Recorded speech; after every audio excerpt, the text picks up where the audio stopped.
Taxation is theft. Please, at least leave us alone in our living room. My job is to find the truth. Double the taxes. I'm a human being. God damn it! My life has value. Triple the taxes. This is an IRS agent's dream. If you think that the Capitol will ever treat us fairly, you are lying to yourself. Beautiful, lovely taxes. Sorry, but I don't do taxes. Did you see the memo about this? The government is a greedy piglet. Just leave us alone. Do you know what Ralph just said? The roads! You boys like Mexico! I'm as bad as hell, and I'm not gonna take this anymore! Welcome back, everybody. Taxation is theft, and I have with me today Jay Love, who is a self-governed individual, and we're going to be talking about some really interesting things about traveling, the right to travel, not requiring a license, and being able to travel freely in your car all over the place. So, welcome. Hey, thank you. I'm excited to be here and share my experiences about a decade of free traveling experiment. Awesome. So let's kind of start off with, how were you raised, and was this always a part of your life, or what was your early life like, and how did you kind of discover this lifestyle? Well, it came about eventually, but definitely my childhood plays somewhat of a role because I was raised in a fundamentalist religious organization where we were taught very strongly that God's law was above man's law. So many of us were homeschooled. We didn't really have any indoctrination into statism. So, that perspective was ingrained into me at a very young age and very heavily. It didn't have a lot of depth in that way, but they were not violent people in that way. They were brainwashing type people, but it definitely was not an environment where you were taught that you have to pay taxes and you have to do these things this way. And we kind of took care of ourselves and each other as much as possible. So, basically when I got older and I eventually left the organization, I had never been taught how to, file taxes or, I didn't really know anything like that. So I just never did. Nice.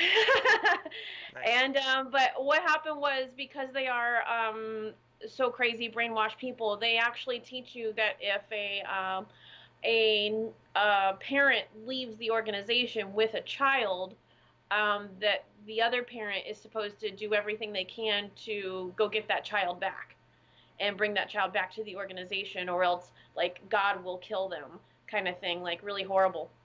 So I knew that they were going to come after me after I left with my child.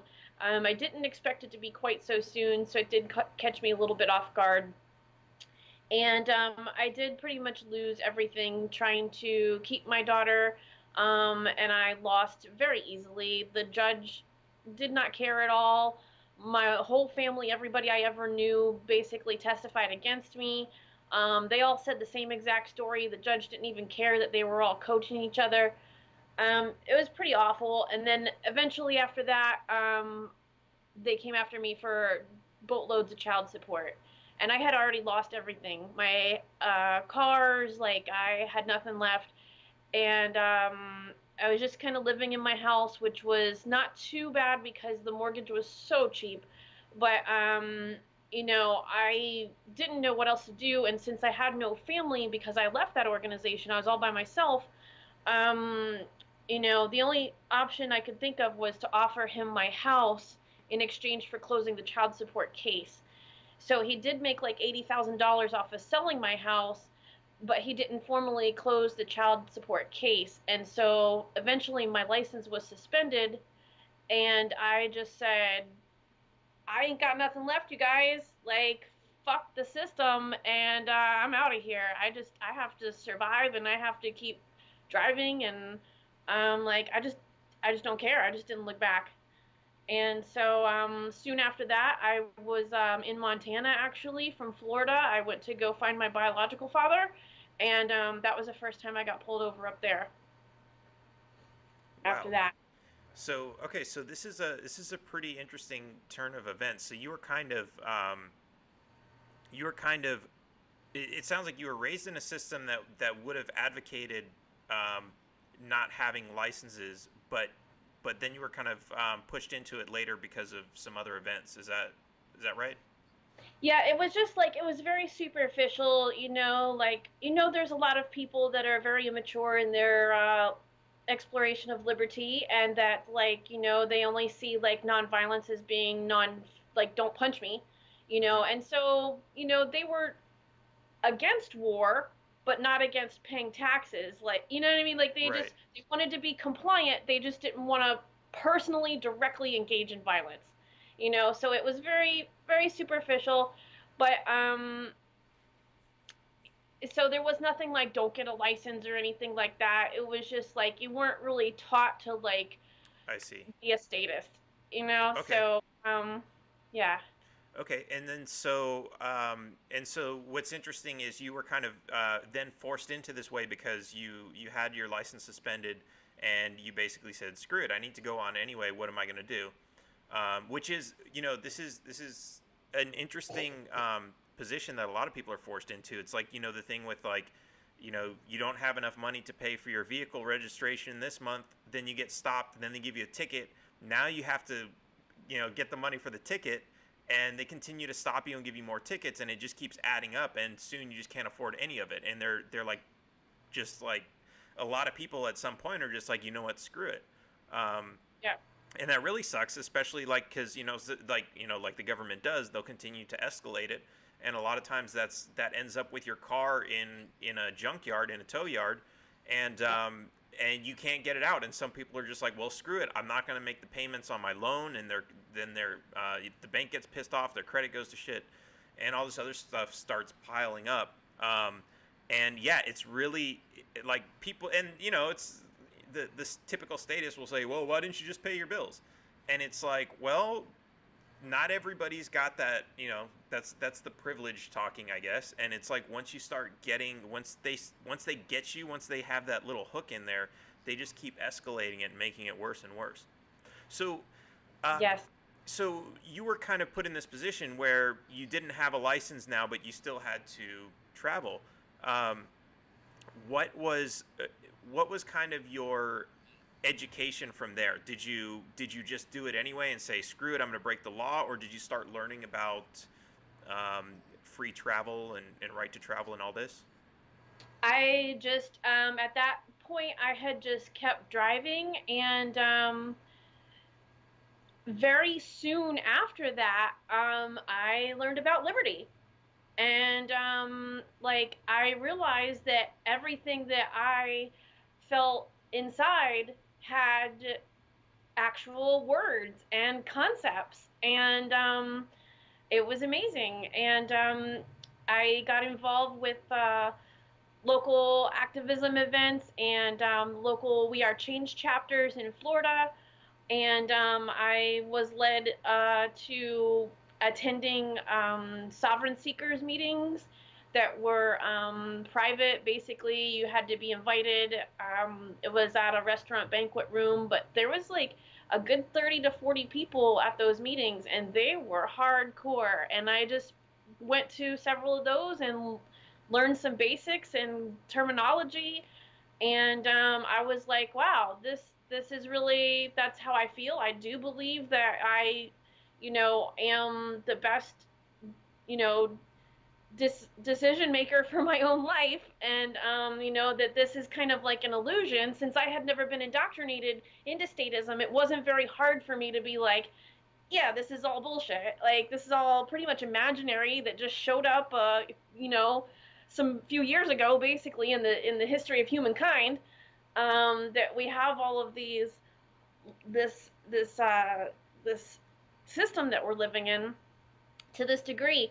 And so you know, I did it, but also, like, there's this thing that, like, what you're talking about, the escalation, if you have the license, you have already agreed to abide by those rules. And so when I first got pulled over in Montana, that was my first clue that, like, being in a different state, they didn't seem to really care that my license was suspended. I didn't ask. I got out of that one pretty easily, so I was just like, all right, peace, I'm out of here. But, like, now that I think about it, and even then I was like, geez, did they even know that my license was suspended? Like, do they communicate? And now that it's been 3 times, I'm like, I don't think that they're gonna look for that. Like, I just don't have a license here in New Hampshire, and my ticket was not having a license present. Yeah, that's something really interesting that I found out is, when you're stopped driving without a license, the consequences are much, much, even if you don't know how to talk your way out of it and convince them that you don't need one, and just say, yep, I'm guilty, I don't have a license, the punishment for that is much, much less than driving with a suspended license, which is really interesting. And you're right, it's because of that contract. And one thing that I point out to people, because it's kind of, it's a really implicit contract, but there are some parts of it that are very explicit. And I point this out to people when you go to get your license or you go to renew it, and you look at the form at the bottom, you're waiving a lot of your Fourth Amendment rights and your Fifth Amendment rights, where it says you're basically agreeing to submit to alcohol tests. Yep. And so now you can't plead the Fifth. You're not free from a search because they don't need probable cause anymore. They just need, well, you signed the contract. And actually, in some states, in Texas, I talked to somebody who has a commercial driver's license. When a cop stops you and they ask, where are you going, where are you coming from, you don't have to answer any of those questions. But if you have a commercial license in Texas, you have to answer those questions. And that's pretty ridiculous. But those are terms of a contract. Yeah, absolutely. So have you ever been stopped and had to assert, like, hey, I'm not driving, I'm traveling, those laws don't apply to me? Have you ever had those types of conversations, and could you kind of walk me through one of those and how that went down? Yeah, absolutely. First, because it's quick, let me just say that, like, in Montana, I didn't really say anything like that. I was still, I had went to some sovereign seekers meetings, but basically, I took their silly tickets. I didn't even sign them under duress or anything like that, but I showed up at the arraignment, and when they asked me to plead, that's when I knew I had to do something, because I knew that at that point, that was also, like, when you're pleading, you're pleading to your master. You know what I mean? So basically, when they asked me to plea, I was like, I can't do that. And so I just said, no, I'm exercising my right to free travel. And he was like, what? And I was like, I have the constitutional right to free travel. And he was like, okay, I'll toss the no insurance charge. I was like, all right. And then he's like, but you have to buy a license. And I said, but you just told me that I have the right to free travel. And so he asked for more time, and then I called back to check on the status, and they had tossed the whole thing because they pulled me over on private property. Wow. Yeah, and so I've been in some cases like that, and I'm like, I've been like just shocked and like in surprise of like, wait, okay, they just dismissed the case. That, like, it can't be because I said what I said. But whenever I tell those types of stories to people, they're like, oh yeah, like, they don't want to admit that, you have these rights, so they just find some strange arbitrary reason to dismiss the case, like saying, oh, well, it happened on private property, because the reality is, like, they don't care if it's on private property. Like, especially, that's another thing, like, you can be in court, you can be charged by police who are clearly, like, the police will sit there and admit, oh yeah, we didn't have any probable cause, but we started searching his car anyway. And the judge, you would think, would say, oh, well, that's an illegal search. Unless you, the defendant, actually object and say that was an illegal search, the court is not going to do that for you. No. So for them to say, oh, well, I guess it was on private property, that's kind of like, well, let's not talk about this other subject. That's really interesting. Yes, absolutely. They do not want to set a precedent that you can do, that this is a thing. They don't want everybody to know. And this is what's interesting too, because I talk to a lot of people about this. Hi.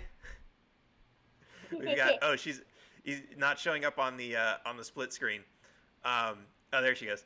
So what's really interesting about this is whenever I talk about this, people are they're like, well, can you show me some Supreme Court law that says you have a right to travel and all this? And really, it's like, it's not that simple, because because of how you had your ticket dismissed, they're not going to allow this to be appealed and brought all the way up to really high courts, because because they know this is actually a strategy that's, you can't just take a case to the Supreme Court and say, I want to go to the Supreme Court and argue that I have a right to travel. You can't just submit that. You need to go through a whole process, and that process has to be, you have to sue somebody and lose and go to an appellate court, or you have to be charged with a crime and lose and go to an appellate court. Then the appellate court, there's a whole process to it. And then you have to apply to the Supreme Court, and they have to decide whether or not they want to accept the case. These are really all roadblocks that if you don't, and there are all kinds of games that they will play to, they'll dismiss a charge like they did with yours to make sure that you can't go along this path so that these cases never get there. So that's really interesting it's a really difficult point for statists to really understand. So Absolutely. Kevin's, so that was like 9 years ago in Montana. And then the most interesting case was 7 years ago right here in New Hampshire. Just a few blocks away, I was pulled over in front of our anarchist nightclub, basically. Speaking of all the words and stuff, I was 7 months pregnant, and I made a right turn right in front of a cop car. And I was driving a car that had expired plates, and I didn't have a license. And, my license was suspended in a different state, right? And so I pulled right in front of the door to the Anarchy nightclub, and 2 people came down and started filming. And so I was like, all right, I got this. And, they come to the window and they says, can I see your license, registration, blah, blah. And I said, I don't have a license because I'm not driving, I'm traveling, I'm not engaging in any commercial commerce. And, basically, we went back and forth a little bit, kind of just saying the same thing. And they knew exactly what I was doing, those guys did, because they specifically said, oh, yeah, well, are you operating a motor vehicle? And I was like, no, and so they knew what I was, which I was surprised at, that they even freaking knew. But eventually, I refused to give them any information. And eventually, when they threatened to cage me, I gave them my name under duress. They went and tried to look up my information. I refused to give them anything else but my name. The dispatch was rattling off my slave security number. I could hear it. But I refused to confirm it. And I was like, hey, I thought you guys were detectives, man. I gave you my name, And basically, they gave me a ticket for no license, no insurance. I signed them under duress. And then they let me drive my car and park it. And, it was so bizarre. And so I was under the impression that I would need to file papers within 3 days that canceled those contracts. Now, since this arraignment 2 weeks ago, people have been telling me, no, it's supposed to be in a reasonable amount of time. It doesn't have to be 3 days, whatever. That's something new I've been learning. But I did. I went down to the courthouse with paperwork that I got from a Quaker who gets pulled over every couple of years, and he uses this paperwork, and they noli prosi him.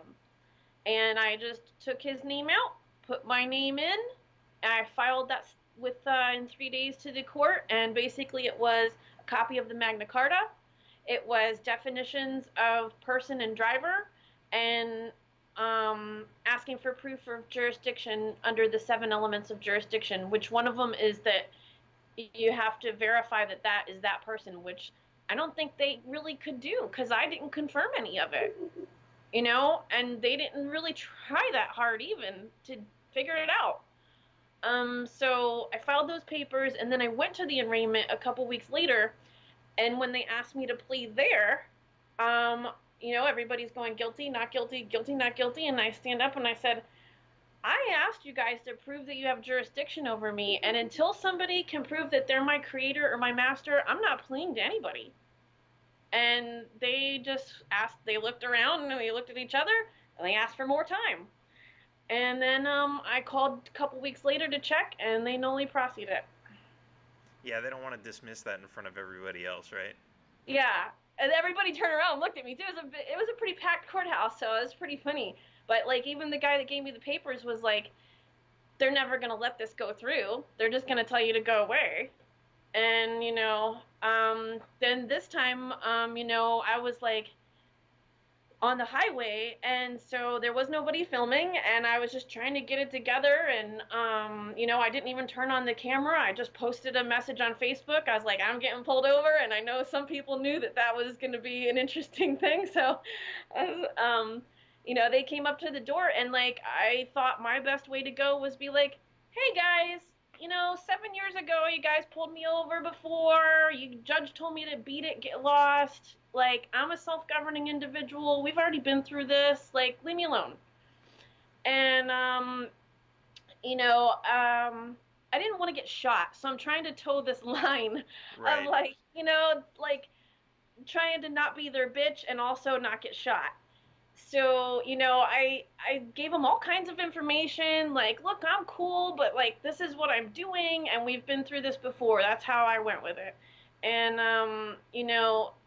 eventually they had me get out of the car, and I was like, all right, because I don't want them. That's when you get the problems that I've noticed, is if you refuse to get out of the car, then violence starts to happen. I'm like, you guys have guns. I'm going to get out of the car.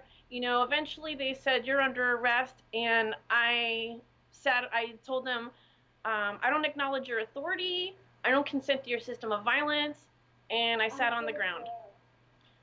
So they arrested me, and then when I went to the station, I was just sitting at their desk with them, answering, they were filling out papers, and I was basically just talking about my life, and I'm like, this is how I live.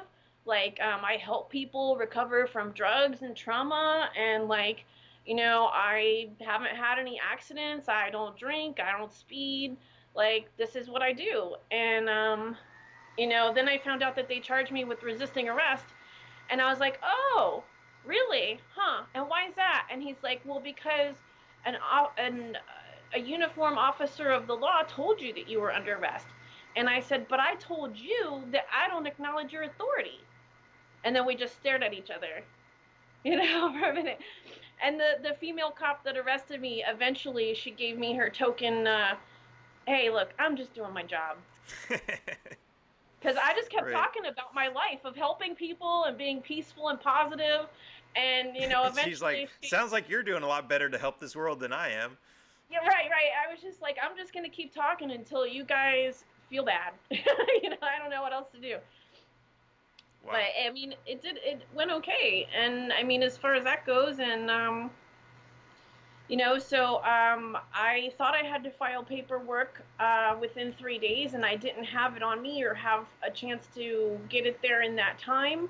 And I got lots and lots of stuff to do that I had to decide was more important than picking this particular battle at this point. I also don't have much support here in New Hampshire, and getting rides to court and getting rides to work, very, very difficult.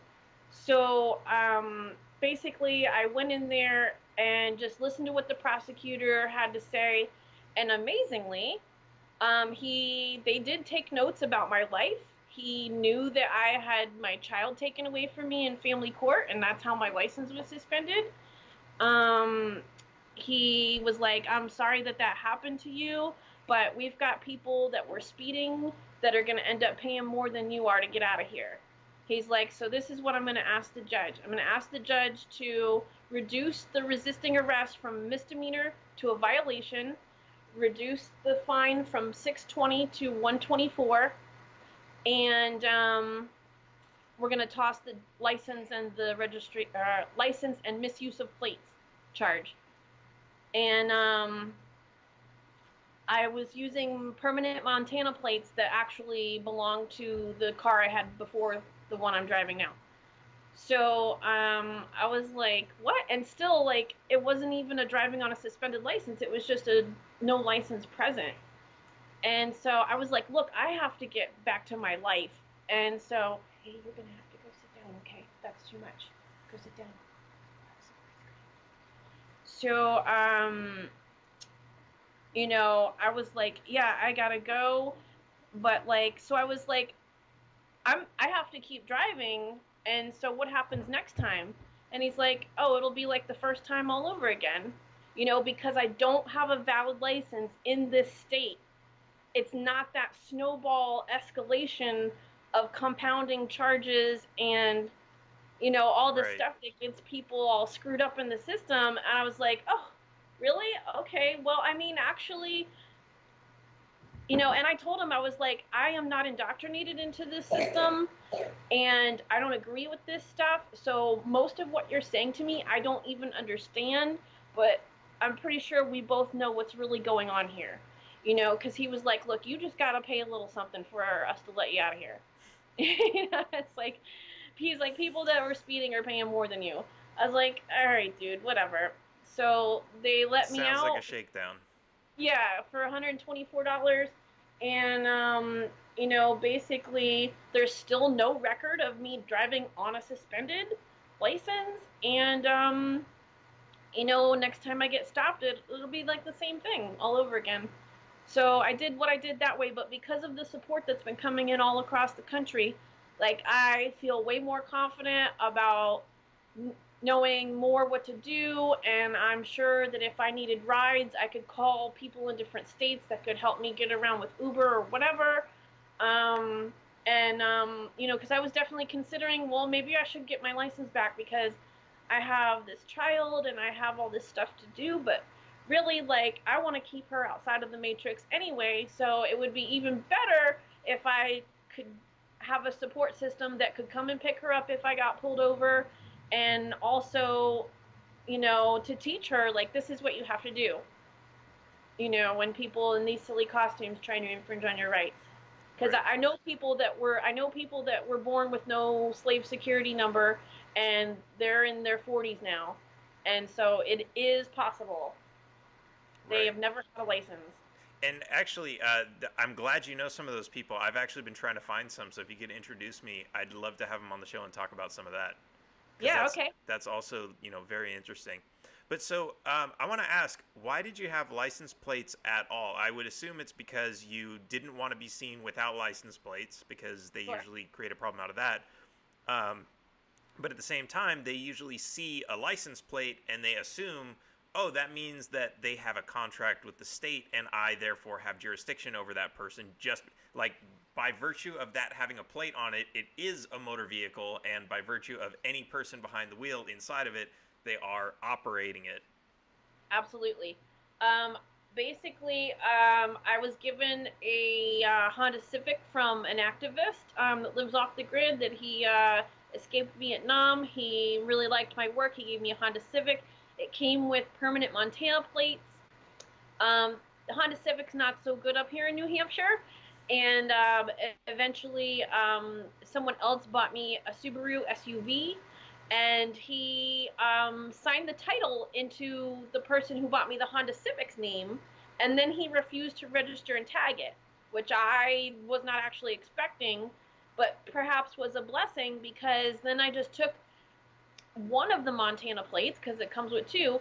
I took one of them off the Honda Civic and put it on the Subaru, and so now I've got a suspended license in Florida and a permanent plate from Montana in New Hampshire.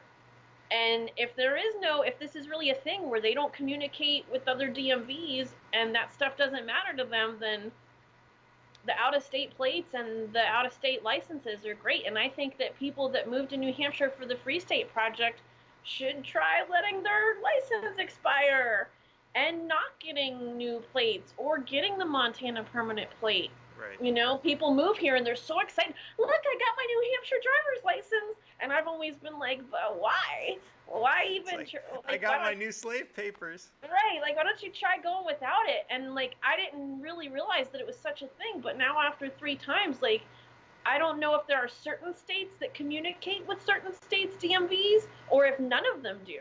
I don't know. I think there is some sort of system, but I think it's really shoddily put together. So I've been stopped in Texas before, and they have found a suspended license that I had from California when I I kind of went through the same thing. And so what was interesting was the suspension lasts for a certain period of time. And even if it's like suspended because you didn't take care of a ticket, and even if you don't take care of the ticket, it doesn't matter. The suspension only lasts for a certain period of time. And what I found out is, you know, usually what they do is they say, well, if you want to get your license back, you have to pay like a fee to remove the suspension, and then you can reapply for your license.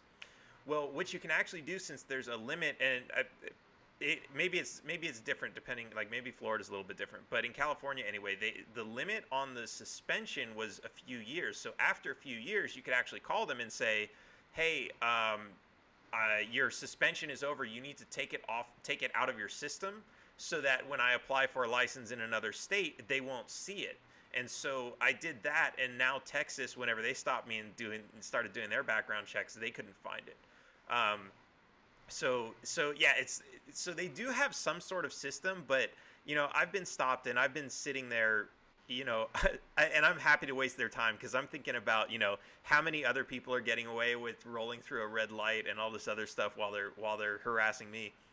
But you know, they'll sit there and they'll do a background check for an hour, and all I give them is like my name, my date of birth. Sometimes I'll give them a passport, and you know, sometimes they look at my VIN numbers, because I don't have any plates on there at all, or I haven't for about 10 years, and yeah, and they, you know, they try to do the detective thing, and they, you know, they come up with something, they write me a ticket. But what's really interesting, because I don't acknowledge their authority, and because they don't have any jurisdiction by contract or anything, when they write you a ticket and you don't even have a license, you really can just ignore it, because it's like, what are they going to do? Suspend your license for not, right. You know, they don't issue arrest warrants, which is really interesting. And maybe that varies from state to state, but it's, you know, because they can't verify the person, maybe, you know, like you said, it's really interesting. But, you know, it's like, so we're having different experiences, and there's not like, and especially in different states, there isn't a guidebook that tells you how to do this. And it really is like a cat and mouse game with these guys. They're always, you know, like you said, they're trying to, well, were you operating this motor vehicle? And you know, some people who just heard a little bit of this, oh no, I don't need a license, it's right to travel. Were you operating that motor vehicle though? Well, yeah, but I wasn't driving. And Yeah. and now it's like, you know, they do know some of this, and they do try to trick you. Yeah. And it's not only that, like, people sometimes have been like, you know, I've dated a few guys in the last few years that have all been like, oh, I'm just going to start doing that. And I'm like, no, you really got to know what you're talking about, you know? And they're like, well, fuck that. I'm not going to register my car either. And I'm like, you really should look into this and learn Right. about it. And, like, you really actually got to live it. Like, this last time, like, I definitely told those cops, I was like, do you guys know anything about Quakers? Like, I believe that I am a moral individual and that I can govern myself. Like, you know, what they found in my car, they searched my car and my backpack without asking me, and they found, you know, a homemade ID, which I had in there from years ago, you know, because I had no ID for so long. Go ahead. And a homemade ID, and, you know, a 3D printed anarchy symbol, and a couple books about leading a powerful, positive, peaceful life, and protein bars that I give to homeless people. You know, so I was just like, this is really how I live. And like, some of the people that I've talked to in the last couple weeks have been like, the one thing they can't own is your mind. And if you tell them, I don't believe what you're saying, I believe in this. I don't believe in your authority. I don't believe in your system of violence. I believe in this over here. Like, it's very powerful, you know. And what can they say to that? You know, Right. I mean, it's another layer of like, you know, I'm over here outside of all that. Yeah, that's really interesting. So, I want to go back. There's a question asked by, I think it was Kevin. Yeah. And he's asking, because I guess he's getting ideas already. Can you speed? Um, do you want to answer that? I mean, you know, well, the only thing I know is like the prosecutor said there's people that are speeding that are getting paying more than you to get out of here. And I think the question is like, and you know, I actually saw a video of this the other day. It was a guy he was a Moor, and he was stopped for speeding, but he was let go with a warning because he said, I don't have a license. Here's all the paperwork, and it was just like you know, citations from court cases, and said, look, I don't have to follow, like, those are recommended speed limits, which depending on the state, even the laws will say that. yeah, like the thing is like to basically claim that you're a sovereign individual or a self-governing moral being, or you know, these are my spiritual personal beliefs or whatever. You know, man's law doesn't apply to me, but I'm not trying to do anything dangerous. You know, like I just drive the speed limit. I don't drink. I'm not trying to poke the bear, you know. So there's people out there that would go and now they would file papers to like sue the department for stopping them for false imprisonment and stuff. Like, I don't need all, you know, like my time is more valuable than that. I got better things to do. Right. But I mean, it's cool. It's cool. Those cases are cool. Like I like the data, and I like that other people are doing it. I'm just not going to do all that. Right. What I thought was really interesting about that case, you know, it was there were two interesting things about it.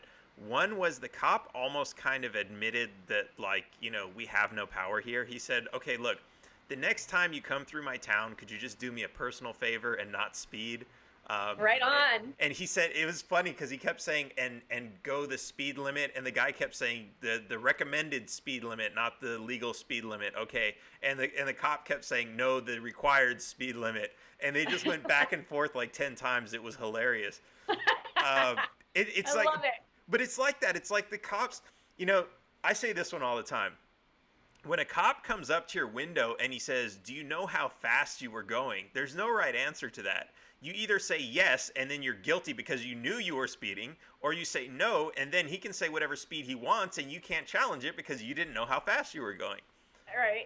It's, you know, they have, man, they are really sneaky, and they've spent the last 100 years coming up with the, you know, the best things to say to you to get you to talk yourself into admitting that you're guilty. And then they'll give you the ticket and say, signing here is not an admission of guilt.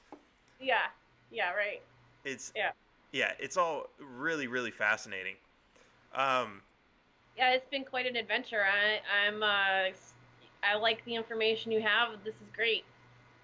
Yeah, and you know, like I said, like when I first started hearing about this, I was really skeptical because I grew up in California where it was like, you know, my parents were like, oh yeah, when you turn 16, you can get your license, and you know, the law, like the law is the law, and all these rules you got to follow, and all this stuff. You know, don't speed. I remember, man, when I was a kid, like just like maybe 5 years old, and you know, I'd be driving around, or my mom would be driving around, and I'd be in the car, and she'd say like, oh no, there's a police, make sure you put your seatbelt on, and we'd all go make sure we have our seatbelts on, and it was like, obey the law or something really bad is gonna happen. And yeah.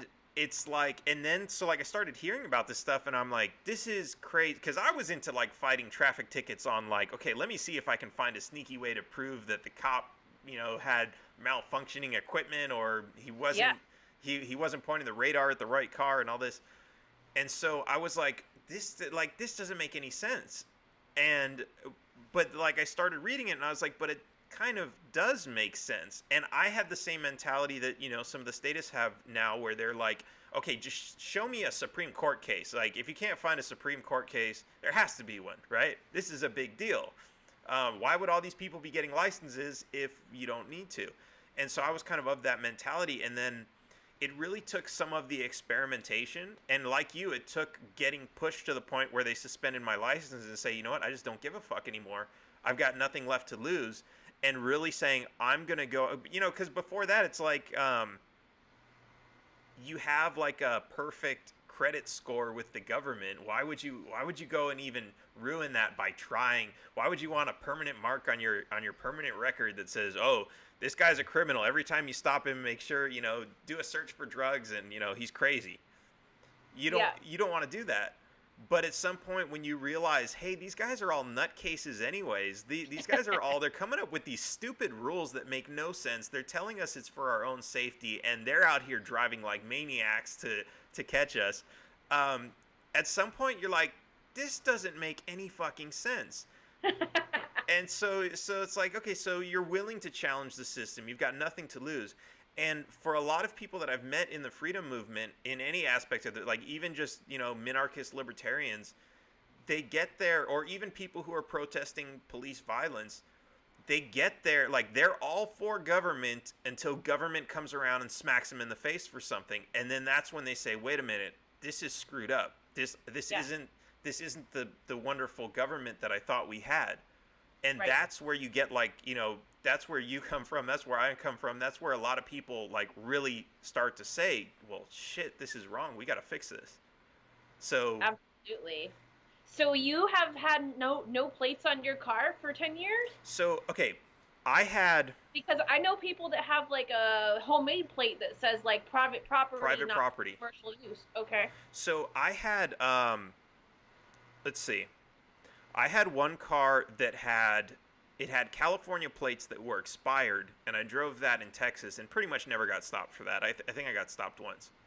That car kind of died on me, so I bought another car. And this other car, it had I bought it in California, and in California what they do, a lot of states, the dealer, when an official dealer sells you a car, because there's a difference between a licensed dealer and just, you know, Joe Blow who's selling you a car. When it's a dealer, they print out like a paper plate that's registered with the DMV, and it's like a temporary plate. In California, they don't do that. So usually what they do is they put like an ad for the dealership in the back license plate.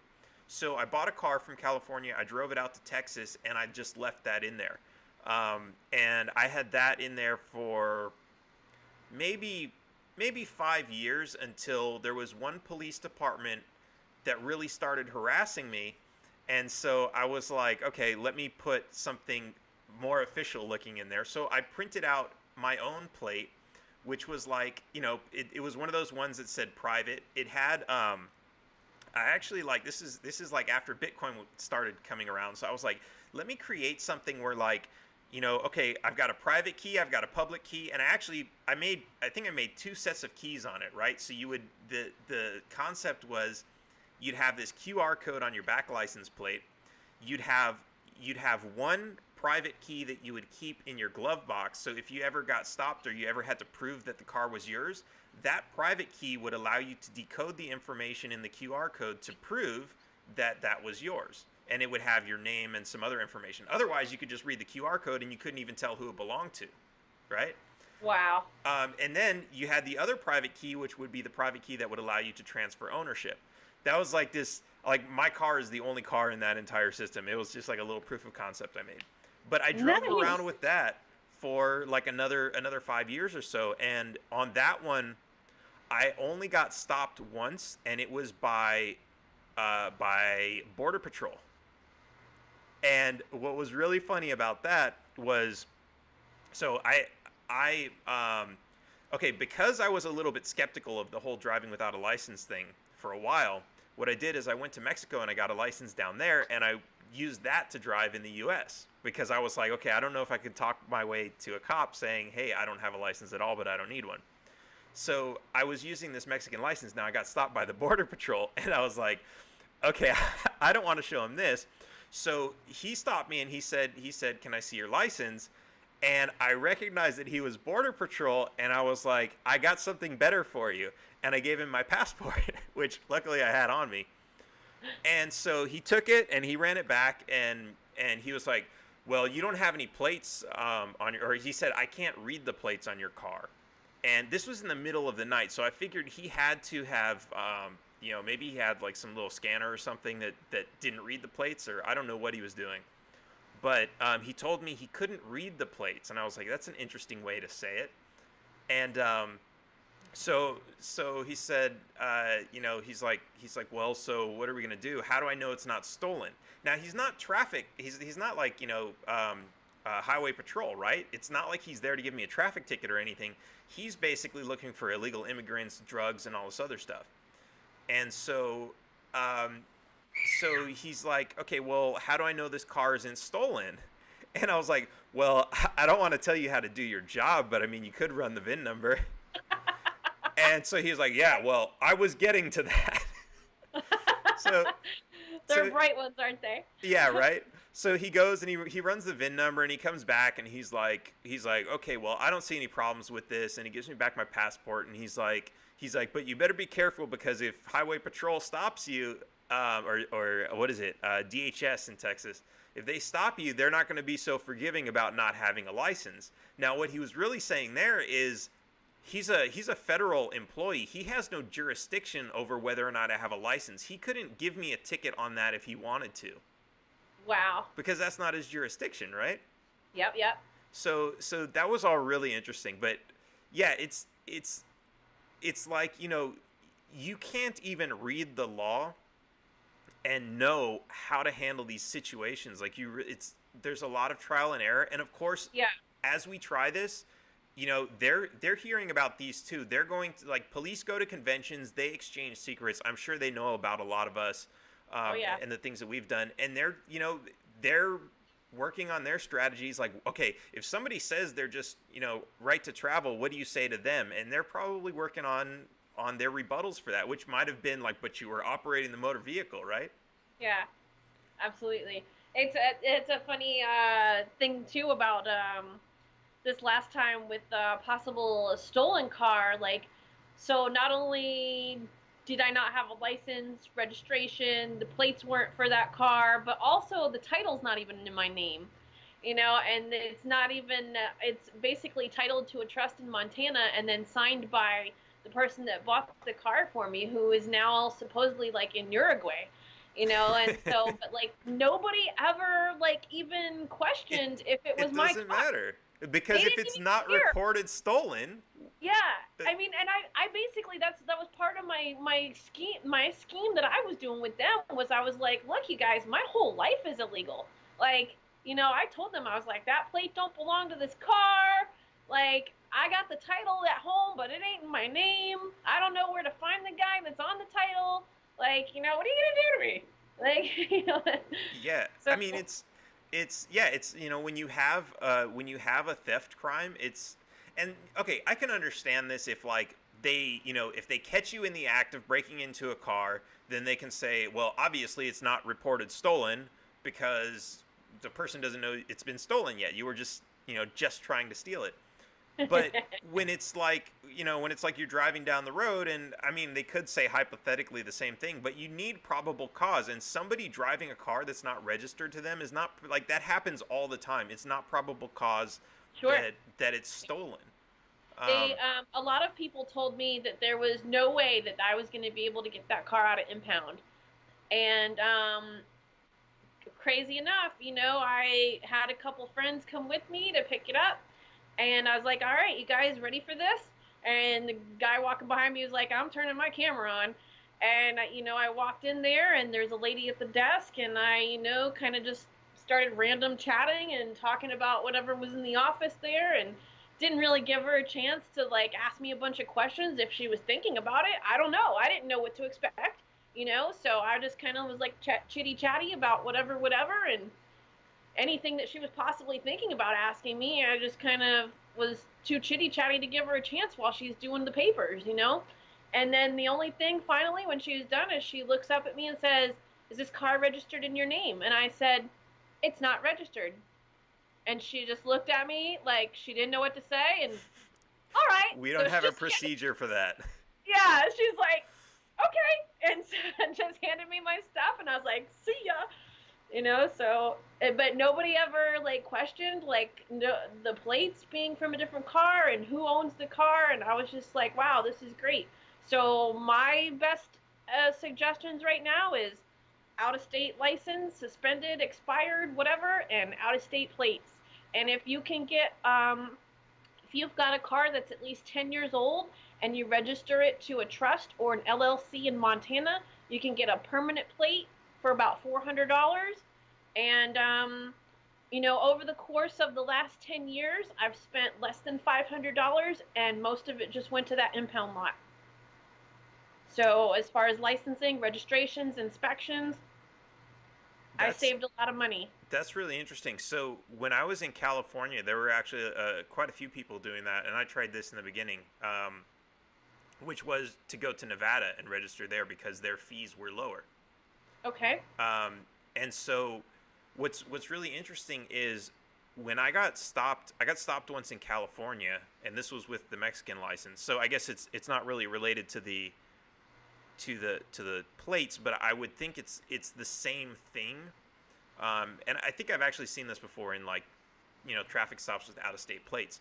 What the police will do is, and I looked, before I started doing this, I looked at the laws in California, and most of the other states will say you can drive with a foreign license. That means, like, that can mean a license from another state or a license from another country. And what they try to do is they tell you, well, you need to register your car here, or you need to get a license here. And they won't stop and ask you, like, are you just driving through? Are you, how much? And like at this one stop, I even told them I'm actually leaving the state today. I'm on my way out. I'm getting gas, and then I'm hitting the highway. And they still told me, well, if you're going to drive in this state, you need a license in this state. So you're telling me if I'm just like, I'm on a road trip, I'm driving from, like, Oregon through California down to Nevada, you're telling me I need to get a California license for that? Do I need to get an Oregon license too, and a Nevada license? Do I need to just drive around with 50 licenses on me? Is that what you're telling me? Right. It's complete nonsense, but, like, it's like they say they're just doing their job. Their job is, like, they have this, like, procedure list that they've been trained to follow, and they need to check off the boxes. And when they get to a box that they don't know how to check off, and they don't know how to move to the next, to the next item on their list, then they're like, oh shit, what do we do? And that's when they get stuck there. And that's what, sometimes they'll call in backup, and it's not because they're afraid of you, and it's just because they don't know what the hell they're supposed to do next. Yep. Hi. Yeah. Exactly. Hi. Hi. Yeah, very, that's just, it's so interesting. And, it's good. Like you said, it's all like trial and error experimentation. Like, I've gotten lots of messages from all over the place about this stuff, and people are just sending me links and really long case studies and all this stuff. And I'm like, all right, I'll save this stuff, but really there's no real reason for me to just read it all right now, and like, all you gotta do is you kind of gotta go with the flow if you get stopped, and just do what you can based on that situation. And then after you get stopped, when you got to go to arraignment, in between there, that's when you got to study a little bit if you need to know more information, and kind of poke around at the other cases and stuff and see what's my best angle here, or what can I do. So Right. What would you say is the best advice, whether you're going to follow this or not, or do it all the way or do it part of the way? What's your best advice to somebody when they get stopped by the police? Well, a lot of messages have been coming in about how do I get out of my speeding ticket? And Right. I tried that, and I got a ticket for no insurance and no registration. And I got fines, and I got jail time, and blah, blah, blah. And it was all because they have a valid license in that state. Contract. So, I get a lot of these requests, and I'm like, well, you can't have a valid license, first of all, like, if you're even going to try anything. So, we got a lot of people that move to New Hampshire for the Free State Project, and I would suggest letting your license expire and getting a permanent plate from a different state or making your own private property plate. Those things actually do work in, it seems like, many cases. So, there's lots of YouTube videos to check out, and, whatever you can make work best for your situation out of the various options, like, I would say definitely give it a try. Not everybody has positive experiences. I have heard of people just like going to arraignment and them just completely ignoring your request for proof of jurisdiction. But I don't know if those people had licenses or not. I never really got a clear answer. So, if you want to get into this, like, you'd have to probably go to a different state where you don't have a valid license. So come to New Hampshire. Because there's a lot of Liberty people here. We have almost 5,000 movers. There's also, I've heard of people canceling their license by sending a letter to the DMV, but also sometimes they'll reject that. So that's, it's worth the shot. They're not going to punish you for trying it. Absolutely. There's you can revoke and rescind your contracts. I have a friend, Christopher Gronsky. He has a website called destinationfreedom.org. You can attend his workshops. You could probably hire him for private consultations. Redress for Dummies is somebody I've been talking to a lot lately, and I did the show a couple weeks ago.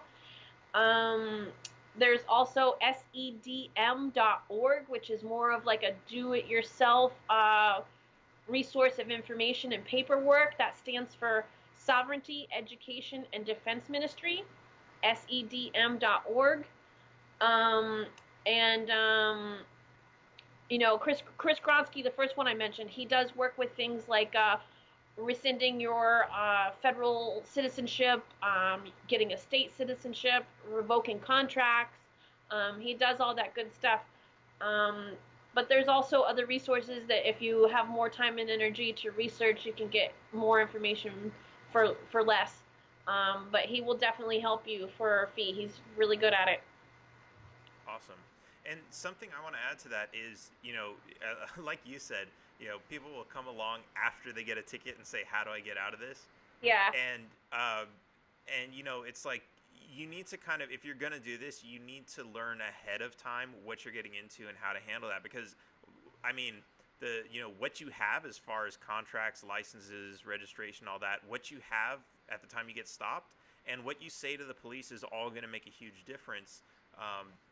When it comes to how you're gonna have to deal with this. So, it's not something you want to wait until you get a ticket and then figure out how to say, oh, but I wasn't driving afterwards. You really need to understand what's going on and do all this ahead of time. And yes.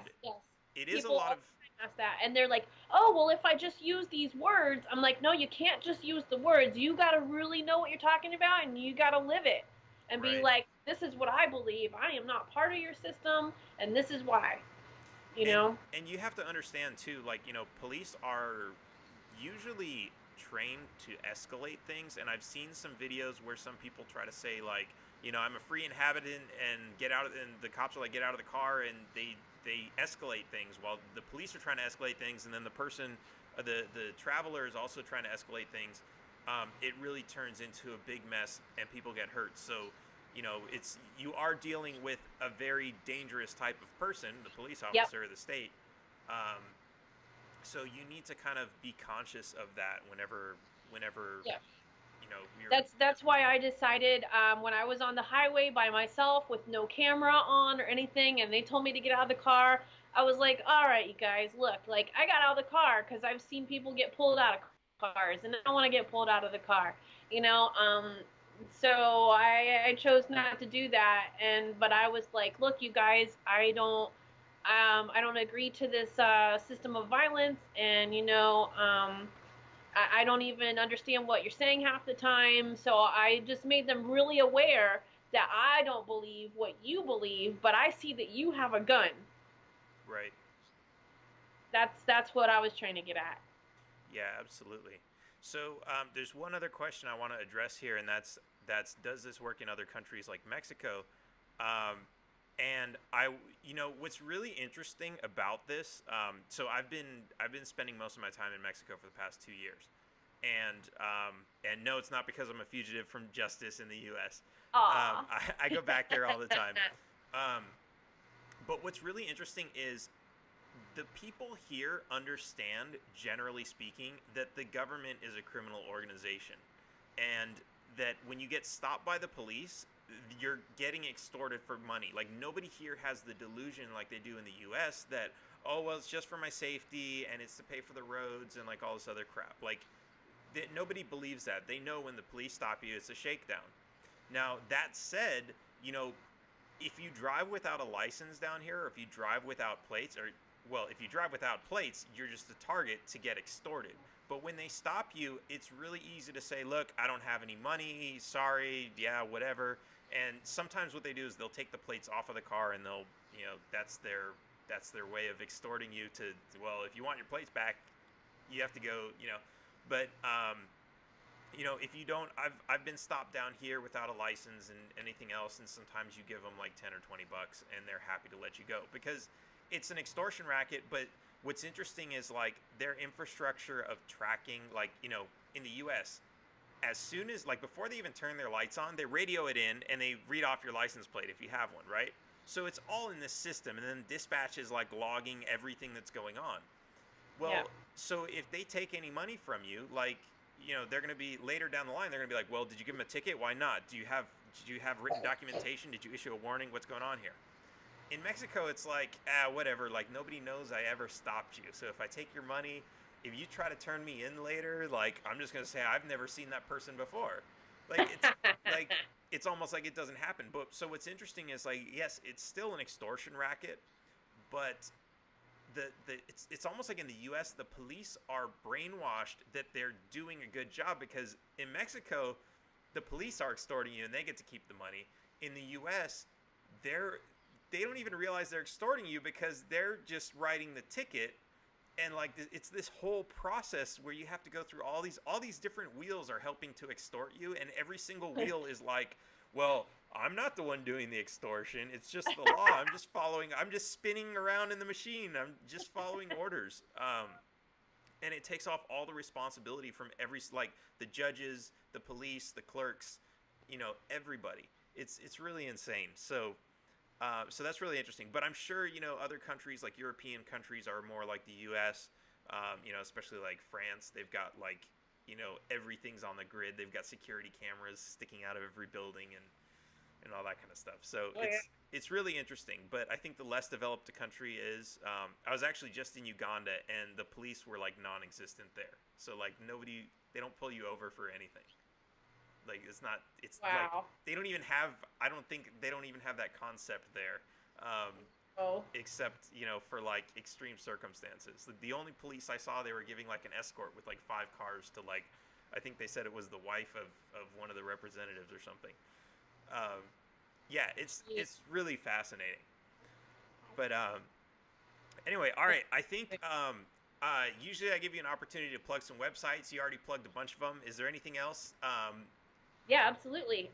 Definitely. I'm open to new people sending me friend requests. No problem. Jessica Love. And definitely like my business page on Facebook is Love Java Inc. That is CBD infused high performance butter coffee concentrate packs. Basically magic in a cup. So for more information, you can check out lovejava.com at LUVJAVA.com.